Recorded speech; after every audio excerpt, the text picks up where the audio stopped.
My name is Isabella Wimmer, and I'm from Perham High School in 9th grade. The title of my project is The Study of Coliform and Biological Oxygen Demand Levels in Rivers Comparing Urban and Agricultural Land Use. To summarize that up for you, the purpose of my experiment is to figure out whether there are high levels of coliform, E. coli, and biological oxygen demand in rivers located in either urban or agricultural land types. My research question states just that, but before I get further into it and to the purpose as to why I chose this experiment for my project, I'm going to give you some information about what coliform is, what E. coli is, and what biological oxygen demand is. There's also some information about runoff and how it affects the two different land types. Coliforms are microorganisms that are present in the feces of warm-blooded humans and animals, which means that they are therefore present in the environment. Coliforms do not cause serious illness, but their presence in the water indicates that pathogens, which are disease-causing organisms, are also present in the environment. There are three types of coliform: total coliform, fecal coliform, and E. coli. In this experiment, we are focusing mainly on total coliform and E. coli. Biological oxygen demand, or BOD, is the measure of the oxygen used by microorganisms to decompose waste. So basically, if there's a high level of biological oxygen demand in a river, there also means that there's a high level of bacteria. Runoff is how the rivers are collecting bacteria. Agricultural land creates runoff that is chemicals from different fertilizers and fecal matter from wildlife that negatively affect the river. In urban land areas, the storm runoff causes lawn fertilizers, dirt, oil, chemicals, human and animal waste, and other pollutants directly into rivers in that surrounding area. Both urban and agricultural land types have negative bacteria that go into their rivers, but the purpose of this experiment is to figure out which one creates the highest bacteria in these rivers, so we can determine what the factors are that are causing these high levels of bacteria, and so we can decrease these levels of bacteria for a safe environment. That brings me back to my research question. My research question stated in this experiment is: do rivers located in urban land or agricultural land have higher counts of coliform, E. coli, and BOD?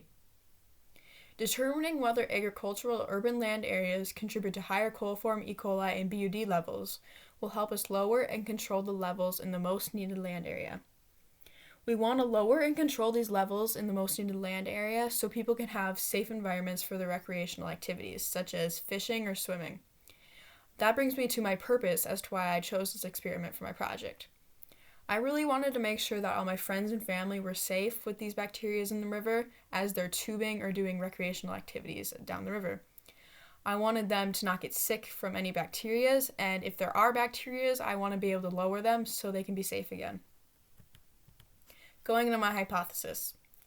My hypothesis for this experiment is that the water from rivers in the urban area, which in this case is the Red River of the North, located in Fargo, North Dakota, will have a higher biological oxygen demand, coliform, and E. coli levels than the river in the agricultural land area, which is in this case is the Otter River. I think this because there's a higher population of people located in the urban land areas compared to the agricultural land areas, and these people will create pollutions that will go into these rivers, creating high levels of bacteria. To start off my procedure, I took 5 samples from each the Otter River and the Fargo River. I took these samples on different parts of the river spaced approximately a mile apart from each other. I kept these samples cold until I brought them back to the lab to start testing. I followed the procedure displayed on my poster exactly for testing all these samples. For finding the dissolved oxygen, I used the titration method, and for measuring the coliform and E. coli, I counted the colonies on the petri dish with a magnifying glass. The blue colonies were E. coli, and the red colonies were coliform. After I tested these first 10 samples, I went back about 2 weeks later and took 10 more samples, 5 from each rivers, in the exact same locations that I took the first samples. I have these 10 new samples, and I brought them back to the lab and tested them in the exact same way that I tested the first 10 samples. Now I have these 20 total samples, and I was able to come to my data and get my results. My results show that there were higher levels of E. coli and biological oxygen demand in the urban land areas, but there were also a higher level of coliform in the agricultural land area compared to the urban land area. This is interesting because my initial hypothesis stated that there were going to be higher levels of E. coli, biological oxygen demand, and coliform all in the urban land area.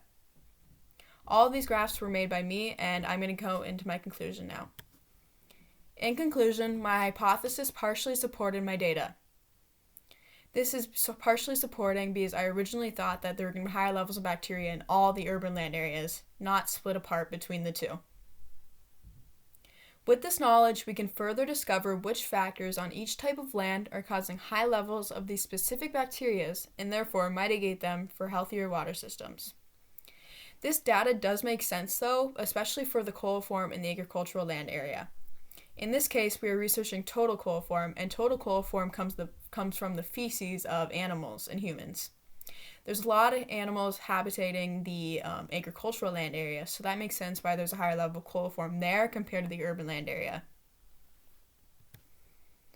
My limitations for this experiment would be only having 2 rivers located in an appropriate distance from me. If I had different rivers located around me that I was able to access nicely, I would definitely have tested from them to get more accurate results as well. Time would also be a limitation in this experiment because I was only able to test all of my samples from each river 2 different times. If I had more time to go gather samples and bring them back to the lab and test them and get my data, I definitely would have tested these samples multiple times. This would have just gave me more accurate results. Further research on this project could consist of going to different rivers and testing samples multiple times. Going to different rivers could be different rivers located in different climate areas or geographical areas. That would be interesting to see if that has any factor or effect on the levels of bacteria in those rivers as well. And then testing them multiple times, yet again, just for more accurate results. That was my research project. I hope you enjoyed it, and if you have any questions, feel free to ask me. Thank you.